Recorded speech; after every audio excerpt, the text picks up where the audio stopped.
જે આપણા સારા ખરાબ સમયમાં આપણી સાથે રહ્યા છે એને અવગણીને આગળ વધો એને સફળતા ન કહેવાય, એને સ્વાર્થ કહેવાય. ગમે તેમ કરીને તમારો સમય જે લોકો માંગે છે, ડિઝર્વ કરે છે, જેમનો અધિકાર છે, એમને એ સમય તમારે આપવો જ જોઈએ. તમે સ્ત્રી હો કે પુરુષ હો, એને તમારા સ્ત્રી હોવા સાથે બહુ નિસ્બત નથી. સ્ત્રી હોય એટલે એણે સમય આપવો જોઈએ, અને પુરુષ હોય તો બિઝી હોય એટલે ન આવે, એવી વાત મારે કરવી જ નથી. હું તો સાદી વાત એટલી કરું કે તમારા પરિવારને તમારા સમયની જરૂર હોય જ છે. અને તમે મુકેશ અંબાણી હો કે તમે સાદા લારી ખેંચતા માણસ હો કે સાદી એક કરિયાણાની દુકાન ચલાવતા હો, તમારા પરિવારને તમારે સમય આપવો જોઈએ, કારણ કે તમારો પરિવાર તમારી રાહ જુએ છે. ગઈકાલે મેં એ લોકોને એમ કહેલું કે હું નથી આવવાની, એટલે એ લોકોએ સ્વીકારી જ લીધેલું કે હું નહીં આવું. પણ મેં જ્યારે ના પાડી હતી ત્યારે પણ મને ખબર હતી કે હું સરપ્રાઈઝ આપવાની છું. અને એ લોકો બધા મજા કરતા હતા. ત્યારે જે રેસ્ટોરન્ટમાં હતા ત્યાં હું પહોંચી ગઈ અને એટલું બધું આનંદનું મજાનું વાતાવરણ થઈ ગયું. અરે તું ક્યાંથી આવી ગઈ, આમ તેમ. સો આઈ ઓલવેઝ ફીલ કે આપણે જે લોકો આપણને ચાહે છે, જે લોકો આપણા છે, એને માટે જે માણસ સમય નથી કાઢી શકતો એની સફળતા કોઈ કામની જ નથી. એકલો માણસ ક્યાં પહોંચી શકે, શું કરી શકે? તમને એક મજાની બહુ રસપ્રદ વાત કહું. કોઈ પણ વસ્તુ આપણે કાયમ માટે, હંમેશ માટે સાચવવી છે, પણ તમે વિચારી જુઓ કે કુદરત પણ કશું હંમેશ માટે નથી સાચવતી. એ પણ ફૂલ સવારે ખેરવી નાખે છે, નવા ઉગાડે છે. ને સૌથી મજાની વાત એ છે સાહેબ, જેણે પણ આ નોટિસ કર્યું હશે એને સમજાશે કે જે અસલી છે ને એ ખરી જાય છે, જે નકલી છે ને બહુ વરસ ચાલે છે. તમે પ્લાસ્ટિકના ફૂલ લાવીને મૂકી રાખો ને તો તમારે એને કંઈ પ્રોબ્લેમ ના થાય, નકલી બહુ ટકે. પણ જે અસલી છે એને તો સમય થતાં ખરી જ જવાનું છે, કારણ કે એની જગ્યાએ બીજા આવવાના છે. અને જગ્યા જે કરી શકે ને એનું જ નામ અસલી. તમારા પછીના લોકો માટે જે જગ્યા કરતું જાય એનું કામ સાચું છે. હું જે કરી રહી છું એ એટલા માટે નથી કરી રહી કે મારે પૈસા કમાવા છે, હું એટલા માટે નથી કરી રહી કે મને આમાંથી કશું મળી જાય છે. બહુ સરસ કહ્યું મૈત્રીએ કે લોકપ્રિય છે, આપણી જિંદગી સાથે જોડાયેલી વાત કરે છે. મારે તો એટલું જ કરવું છે કે કોઈક ઘરોમાં ક્યાંક કશેક એવી સ્ત્રીઓ કે જે લોકોને લાગે છે કે જિંદગી પૂરી થઈ ગઈ છે, હવે નિરાશા છે, હવે કંઈ નથી. હું કેટલી બધી બહેનોને મળું 40, 45, 50 વર્ષની, એમને એવું કહું કે વજન ઉતારો ને, તમને આટલા ઘૂંટણના પ્રોબ્લેમ છે, આવું થાય છે. કે હવે કોના માટે ઉતારવાનું? અરે કોના માટે શું, તમારા માટે ઉતારવાનું. ઘૂંટણ તમારા છે કે બીજાના છે? ની રિપ્લેસમેન્ટ થશે તો તમને થશે, બીજા માટે ક્યાં કરવાનું છે? કેટલા બધા લોકોને હું એવા ઓળખું છું કે જે લોકો એવું કહે કે હું સ્કૂલમાં હતી ત્યારે આમ કરતી, કોલેજમાં હતી ત્યારે આમ કરતી, ફલાણું, હું તો સારી પેઇન્ટર હતી, ને વક્તૃત્વમાં આમ હતી, ને ગરબામાં આગળ હતી. પછી શું થયું? તો કે પછી લગ્ન થઈ ગયા. એટલે લગ્ન કોઈ તમારા શોખ પર, તમારી કારકિર્દી પર, તમારી જિંદગી પર લગામ છે?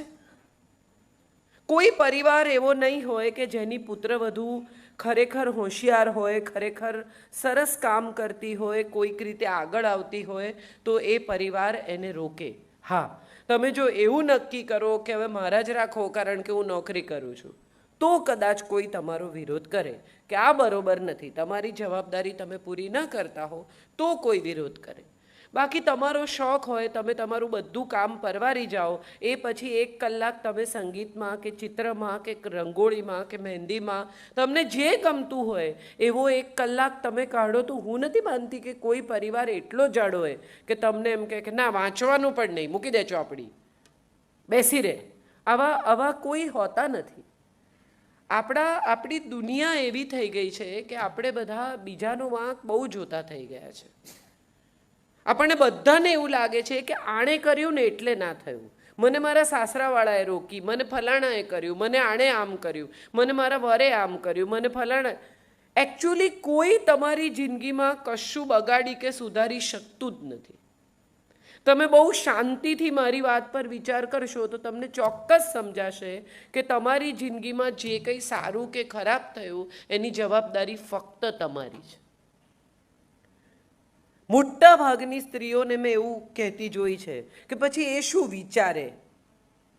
હવે એ શું વિચારે એ પણ જો તમે વિચારો તો પછી એ શું વિચારે. એને એનું કામ કરવા દો, તમે તમારું કામ કરો. કશુંક સારું કરવાની શરૂઆત આવી જ રીતે થાય. આ મૈત્રી અને કેટલી નાની નાની દીકરીઓ છે. હવે એ લોકો આ કાર્યક્રમ કરવા ગયા અને કદાચ કંઈ ભૂલોય થાય, કદાચ કંઈ ગૂંચવાડોય થાય. એવું પણ બને કે એ લોકો આ કાર્યક્રમને એમણે તો કર્યો બહુ સરસ રીતે, નામો લગાડી દીધા છે, બધું પરફેક્ટ કર્યું છે, એકદમ પરફેક્શનમાં કાર્યક્રમ થયો, પણ સપોઝ ના થાય, કંઈક એવું થાય કે જે ગુફઅપ થાય, તો એથી આપણે એવું નક્કી કરીએ કે આટલી નાની છોકરીઓથી ના થાય. અમે તો તમને પહેલાં જ કહેલું, આ બધી મગજમારી રહેવા દો. કે આપણે એમ કહીએ કે કંઈ વાંધો નહીં દીકરા, બીજી વાર બેટર કરજે. હું તમને એક બહુ સરસ દાખલો આપું, તમને બહુ મજા આવશે. મારા એક મિત્ર છે, એના દીકરાની સ્કૂલમાં આનંદ મેળાનું આયોજન હતું. તો આનંદ મેળો હતો એટલે બધા છોકરાઓએ પોતાના સ્ટોલ લગાડવાના. એટલે એનો દીકરો આવ્યો ને એણે કહ્યું કે ભાઈ મારે સ્ટોલ કરવો છે. એટલે 13 વર્ષનો દીકરો ને એનો મિત્ર 14 વર્ષનો ને બીજો એક છોકરો 13 વર્ષના, 3 જણા સ્ટોલ લગાડવા. એટલે અમે બધા હસતા હતા કે તમે શું કરશો, તને આવડે જ શું, તું ઘરમાં તારી ચાદર વાળતો નથી, તું આટલો સવારથી સાંજ સુધી આનંદ મેળામાં શું કરીશ, ઊભો રહીને લોકોને આપવાનું, પૈસા લેવાના, કેટલું કામ હોય છે, તું ઘરમાં કંઈ નથી કરતો. એટલે કે ના મારે કરવું જ છે. કીધું કંઈ નહીં, ચલો sandwich is a good idea, તમે લોકો સેન્ડવિચનો સ્ટોલ કરો. એટલે બધું માથાકૂટ કરીને આમ તેમ. પછી એના ફાધર બહુ સરસ માણસ છે, એજ્યુકેશનમાં છે, એટલે એમણે એમ કહ્યું કે તને કોઈ મદદ નહીં કરે, તારે બધું જાતે કરવાનું. તો કે હા કરીશ. એટલે એને કહ્યું કે જા તું તપાસ કરી આવ કે બ્રેડ કેટલાની આવે. દાખલા તરીકે આનંદ મેળામાં 500 માણસ આવે અને એમાંથી અડધા તારી સેન્ડવિચ ખાય તો તારે કેટલી બ્રેડ જોઈએ. અહીંથી શરૂ થયું. બ્રેડ, ચટણી, કોથમીરનો ભાવ શું, ફલાણાનું આમ શું, સાઈડ કાપેલી બ્રેડના કેટલા, નહીં કાપેલી બ્રેડના કેટલા, તમે ઘરે લાવીને કાપો તો કેટલી મહેનત પડે. ધીરે ધીરે ધીરે ધીરે ધીરે ધીરે એણે આ બધું ગોઠવ્યું. આમ સામાન્ય રીતે એને ઉઠાડતા પગે પાણી ઉતરે. અમે બધા, તમારો પણ અનુભવ એ હશે કે છોકરાઓને સવારે ઉઠાડવા હોય તો તમને એમ થાય કે એ ભગવાન આને કેમ ના ઉઠાડીશું. પણ એ જ છોકરાઓને ખાલી એટલું કહેવાનું તારા પપ્પાએ તારો મોબાઈલ લીધો છે, ઠેકડો મારીને ઊભા થઈ જાય કે બેટા પપ્પાએ મોબાઈલ જુએ છે, હું તારો પતી ગયું. એ દીકરો એમનો 13 વર્ષનો ઊભો થયો, સવારના 6:30 વાગ્યામાં નાહી ધોઈને રેડી છોકરાઓ, અને બધું ચટણી બનાવીને આ કર્યું ને બધું લઈને ગયા અને સરસ આમ ઉપર સ્માઇલી બનાવીને સેન્ડવિચ આપે ને બધું ચાલ્યું. બપોર સુધી તો ધમધમાટ બધું ચાલ્યું. બપોર પછી પગ દુખવા માંડ્યા. સવારે તો ઉત્સાહમાં હતા એકદમ ને બધું પૂરું થયું. સાંજ સુધીમાં તો આમ તમે નીચો તો પાણી ટપકે એવી સ્થિતિ, અને માંડ ઘરે આવ્યા અને પછી હિસાબ કરવા બેઠા. 150 રૂપિયા ઓછા થયા. ધાર્યું તું એના કરતાં એમણે જે હિસાબ લગાવેલો એમાં 150 રૂપિયાની ખોટ ગઈ. Very good. હવે રાત્રે તો મોઢું ચડી ગયેલું, આંખમાં આંસુ ને અરે રે ને મેં તો પૈસા ઓછા કર્યાનું. તો એને તો એમ હતું કે તો કેટલાય કમાઈ જઈશ, એને બદલે આ તો પૈસા ઘરમાંથી ગયા. એના ફાધરે બહુ સરસ વાત કરી જે મારે તમને કહેવી છે. એના પપ્પા એને બેસાડ્યો અને એને કહ્યું કે દીકરા શું થયું? તો કે 150.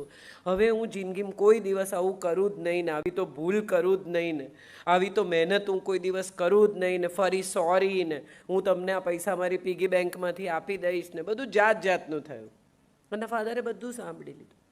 પછી એને કહ્યું કે હવે મારે તને એક વાત શીખવવી છે કે આપણે 150 રૂપિયાનું નુકસાન થયું, કંઈ વાંધો નહીં. તું બજારમાં ગયો, તને વસ્તુ ખરીદતા આવડી, આજે દાખલા તરીકે કોઈ આવું ટ્રેનિંગ આપે તને વસ્તુ ખરીદવાની, તો એના કેટલા પૈસા થાય? એટલે એણે કીધું કે જે થાય તો ખરા, ક્લાસ હોય આવા તો પૈસા લાગે. પછી કે આ બધું મેથ્સ તે કર્યું, આટલું બધું ગણતરી બધી કરી, એના કેટલા પૈસા? આખો દિવસ તે કામ કર્યું, તને સેન્ડવિચ બનાવતા આવડી, આવી તો કોઈ કુકરીના ક્લાસમાં, કોઈ રસોઈ શાસ્ત્રના ક્લાસમાં જાય, ચટણી બનાવતા આવડી, તે જાતે કોથમીર ચૂંટી, આ બધું તું જો કરે તો તને કોઈ રસોઈના ક્લાસમાં લઈ જાય તો કેટલા પૈસા લે? આટલા. હિસાબ કરતાં કરતાં કરતાં કરતાં એવી સમજણ પડી કે એ છોકરો 3,700 રૂપિયા પ્લસમાં હતો. ભલે રોકડા રૂપિયા હાથમાં નથી આવ્યા, પણ 3,700 રૂપિયા એવા કે જે એને શીખવી શક્યા હોત, જેના એણે પૈસા ચૂકવવા પડ્યા હોત, એ શીખી ગયો. આપણે બધા જ ક્યાંક ને ક્યાંક, કશેક ને કશેક આપણી દીકરીઓને બહુ દબાવી દઈએ છીએ. મારે એ વાત કરવી છે. તમારાથી ન થાય, આ બધી ક્યાં નવી લફડા લીધા, તાર સાસરે જઈને કરજે, આ બધું અહીંયા મારે મગજમારી ના જોઈએ, આ જ્યારથી પ્રોગ્રામ ચાલુ થયો છે ત્યારથી તું તો ઘરમાં 5 મિનિટ આપતી નથી, ઘરનું તો કોઈ કામ કરતી જ નથી. આ બધાની વચ્ચે એનો ઉત્સાહ, એનું પ્રોત્સાહન તો સૌથી પહેલું એને એના ઘરમાંથી જ મળશે. જે મમ્મીઓ આજે 40-50 વર્ષે અફસોસ કરે છે કે અમે કશું કરી ના શક્યા, અમે ભણ્યા નહીં, અમે આગળ ના વધ્યા, એ મમ્મીઓ એમની દીકરીને એ જ દિશામાં લઈ જવા માંગે છે.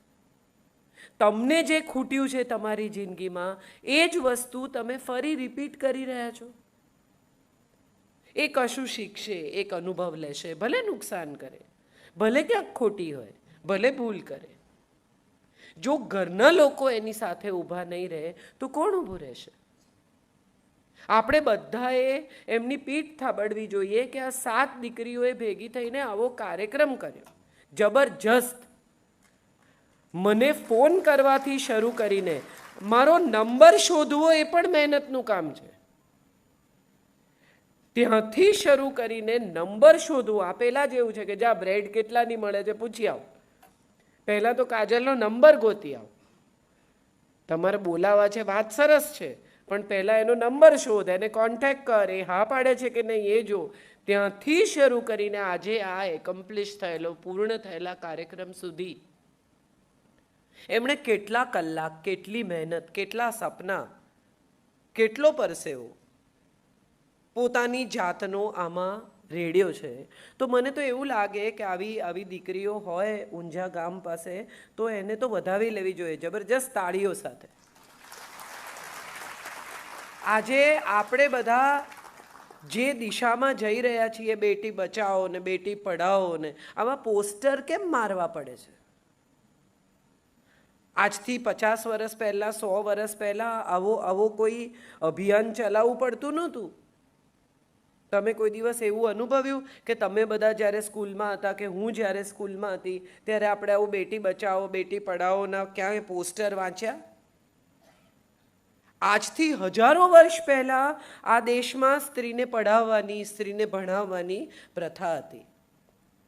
જનક રાજા અનાઉન્સમેન્ટ કરે છે કે હું સૌથી જ્ઞાની ઋષિને સોનાની ખરી મઢેલી 1000 ગાયો, 1000 સુવર્ણ મુદ્રા અને આખું વરસ એનું આશ્રમ ચાલે એટલું અનાજ, દૂધ વગેરે આપવા માંગુ છું. ઋષિઓમાં શાસ્ત્રાર્થ થાય છે.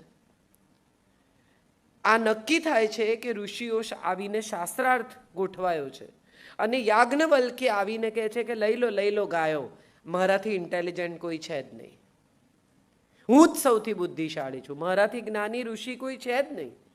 અને મોટાભાગના ઋષિઓ નીચે જોઈને બેસી રહે છે, કારણ કે બધાને ખબર છે કે યાજ્ઞવલ્ક્ય સૌથી ઇન્ટેલિજન્ટ છે, સૌથી જ્ઞાની છે.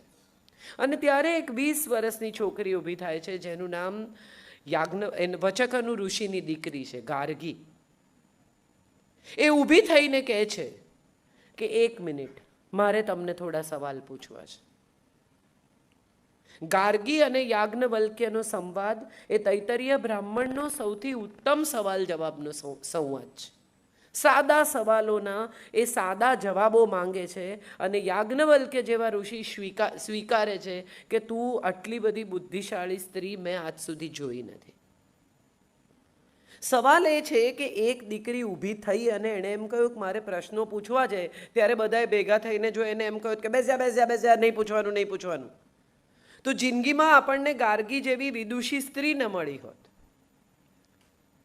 આપણી પાસે કેવી કેવી કથાઓ છે. સુકન્યા નામની એક દીકરીને એના પિતા પૂછે છે કે તું આપકર્મી છે કે બાપકર્મી છે? અને સુકન્યા કહે છે કે પિતાજી, હું તમારા ઉપકાર નીચે છું, તમે મને જન્મ આપ્યો છે, તમારું લોહી છે મારી રગોમાં, પણ કર્મ તો મને મારા જ પહોંચશે, તમારા નહીં પહોંચે, એટલે હું આપકર્મી છું. એના પિતાને ખૂબ લાગી આવે છે અને નક્કી કરે છે કે હવે આને તો પાઠ જ ભણાવીએ. પોતાની જાતને બહુ મહાન સમજે છે, મૃત્યુને આરે પહોંચી ગયા છે, મરી જ જવાના છે, હવે એની પાસે બીજો કોઈ બહુ લાંબો જીવવાનો સ્કોપ નથી. સુકન્યા આનંદથી લગ્ન કરીને જાય છે અને અશ્વિની કુમારો દેવના વૈદ્યની આરાધના કરે છે અને એમને કહે છે, એ પ્રગટ થાય છે ત્યારે, કે મને મારા પતિને નવજીવન આપવું છે. દેવો સ્વર્ગથી આમળાનું વૃક્ષ લઈને આવે છે. એ વૃક્ષ વાવે છે, એમાં આમળા ઉગે છે અને આમળામાંથી એ જે ચાટણ બનાવે છે, જે દવા બનાવે છે, એનાથી ઋષિને નવજીવન મળે છે અને ચાટણનું નામ ચ્યવનપ્રાશ છે. બહુ બધા લોકો એવા છે કે જેને આવી વાતો આપણા દેશની દીકરીઓ વિશે ખબર નથી. રામમોહન રાયે સતી થવાની પ્રથા રોકી એ તો પછી આવ્યું. એ પહેલાં આપણા દેશમાં કેવી કેવી સ્ત્રીઓ જન્મી છે. અનસૂયા જન્મે છે. દેવો નક્કી કરે છે કે આપણે એના પતિત્વની પરીક્ષા કરીએ કે એવી તો કેવી સતી છે. બ્રહ્મા, વિષ્ણુ ને મહેશ 3 જણા એને ત્યાં આવે છે સાધુનો વેશ લઈને. પેલી અતિથિને આવકારે છે, પગે લાગે છે, સરસ જમવાની તૈયારી કરે છે. હવે સાધુઓ એમ કહે છે કે અમે તો નગ્ન થઈને જમીએ, અમારે એવું વ્રત છે કે અમે જમતી વખતે કપડાં નથી પહેરતા. હવે જો હા પાડે તો એનું સતીત્વ લાજે, એનું પતિત્વ લાજે, અને જો ના પાડે તો એનો અતિથિ ધર્મ લાજે કે ના ભાઈ, હું તો એવા માણસોને નહીં જમાડું, તો આંગણે આવેલો અતિથિ ભૂખ્યો જાય, પાપ લાગે. હાથમાં અંજલિમાં પાણી ભરે છે, ઈશ્વરનું નામ લે છે અને નક્કી કરે છે કે જો મેં જિંદગીમાં કશુંય ખોટું ન કર્યું હોય તો આ 3 બાળક બની જાય. બ્રહ્મા, વિષ્ણુ ને મહેશ 3 નાના નાના બચ્ચા બની જાય છે. હવે નાના નાના 1.5 વર્ષના છોકરા કપડાં પહેરે તોય શું, ન પહેરે તોય શું. એમની પત્નીઓએ આવવું પડે છે વિનંતી કરવા, પગે લાગવા કે મારા પતિઓને ફરી પાછા એમના મૂળ સ્વરૂપમાં આપી દો. આ આપણા દેશની સ્ત્રીની તાકાત છે. કેટલા બધા લોકોને આપણે એવું કહેતા સાંભળ્યા છે કે સ્ત્રીની બુદ્ધિ તો પગની પાની હોય. સાંભળ્યા છે? હા કે ના? 1000 વાર સાંભળ્યા છે. બરાબર. હવે મારે બધી સ્ત્રીઓને એક સવાલ પૂછવો છે કે આખા શરીરનું વજન કોણ ઉપાડે છે? પગની પાની. તમારી પાની ઉપર તમારા આખા શરીરનું વજન છે.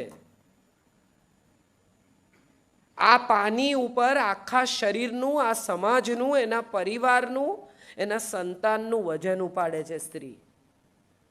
એનો આનંદ થવો જોઈએ આપણને.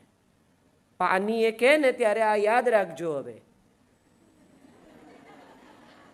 કે ભલે પાની જ વજન ઉપાડે છે, પગમાં એક નાનો કાંટો વાગે પાનીમાં તો આખું શરીર નથી ચાલી શકતું. હા કે ના? તો પછી એવું કોઈ કહે એટલે આપણે સાંભળી લેવાનું. પણ પ્રોબ્લેમ શું છે એ હું તમને કહું. આપણે ત્યાં પ્રોબ્લેમ એ છે કે દ્રૌપદીને જ્યારે એના પિતાએ કહ્યું કે હવે આપણે મત્સ્યવેદ કરીશું અને તારો સ્વયંવર કરીશું, ત્યારે દ્રૌપદીએ એમ ન કહ્યું કે ના ભાઈ, તમે સ્વયંવર કહો છો ને, મારો વર હું મારી જાતે નક્કી કરીશ. આ બધી પરીક્ષા આપણે રાખવી નથી. પછી કર્ણ ઊભા થયા. એ કોની રાહ જોતા હતા? દ્રૌપદી. કૃષ્ણની. એટલે જેવા કર્ણ ઊભા થયા એવી એને ખબર પડી ગઈ કે આ તો બહુ જબરજસ્ત બાણાવાળી છે, આ જીતી જશે.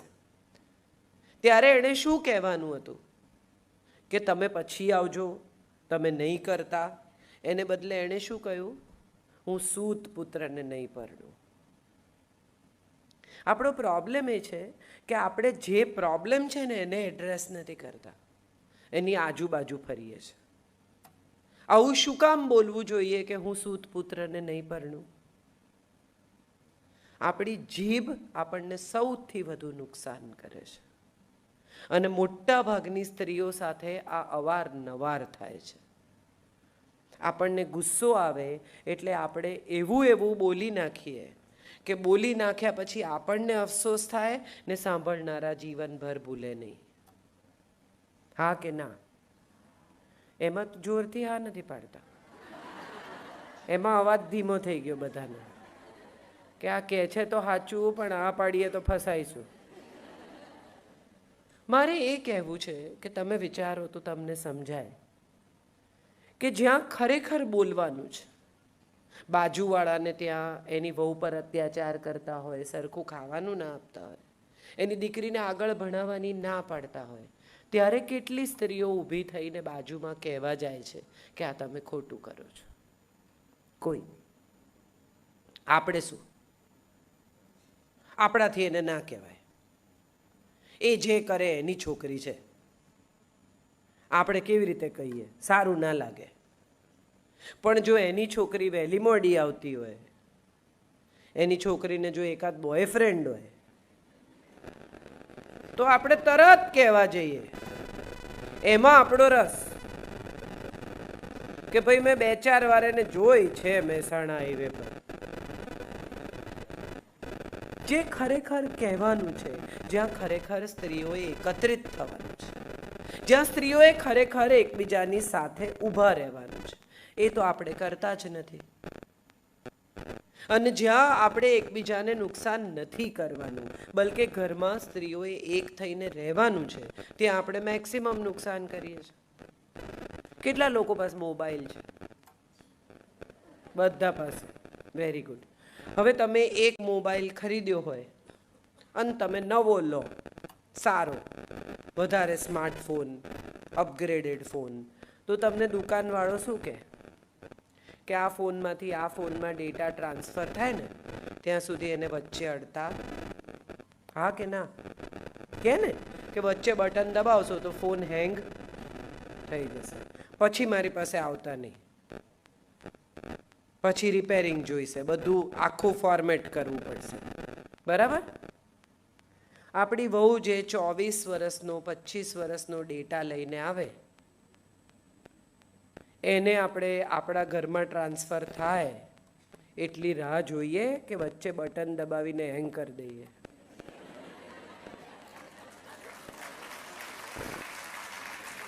જે બિચારી, તમે વિચારો, એનો 24 વર્ષનો 25 વર્ષનો, એના ઘરનું જુદું ખાવાનું, એના ઘરનો જુદો ઉછેર, એની જુદી રીત, એ બધું બિચારી લઈને આવી છે આપણે ત્યાં. હજી આવી ત્યાં તો ચાલુ થઈ ગયું, અમારે ત્યાં સૂકા મરચાંનો વઘાર નહીં કરવાનો, અમારે ત્યાં આમ નહીં કરવાનું, આમાં કોઈ હિંગ નાખે? તારી માએ નથી શીખવ્યું? ખરેખર તો મને મજા એ વાતની આવે કે જે શીખ્યા વગર આવે ને એનાથી સારી બીજી કોઈ વહુ નહીં. કેમ હું તમને કહું? આ મારો પોતાનો દાખલો છે. એનો સારામાં સારો વસ્તુ એ છે કે તમારે પાટીમાંથી કંઈ ભૂસવાનું જ નથી, કોરી પાટીમાં જ લખવાનું છે. એટલે તમે જે લખો એ સાચું. હું પરણી ત્યારે મને સેન્ડવિચ બનાવતા આવડતી હતી, ઈંડા બાફતા આવડતા હતા, મેગી તો અમારા જમાનામાં હતી નહીં, એટલે પૌવા બનાવતા આવડતા હતા, અને એવી 4-5 વર્ષ ખીચડી મૂકતા આવડે.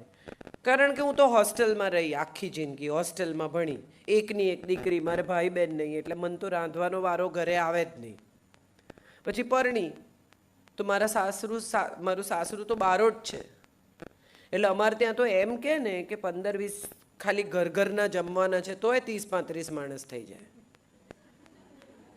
કોઈ નથી, ખાલી ઘરના જ છે એમ કે તોય 25-30 માણસ તો આરામથી હોય એમ.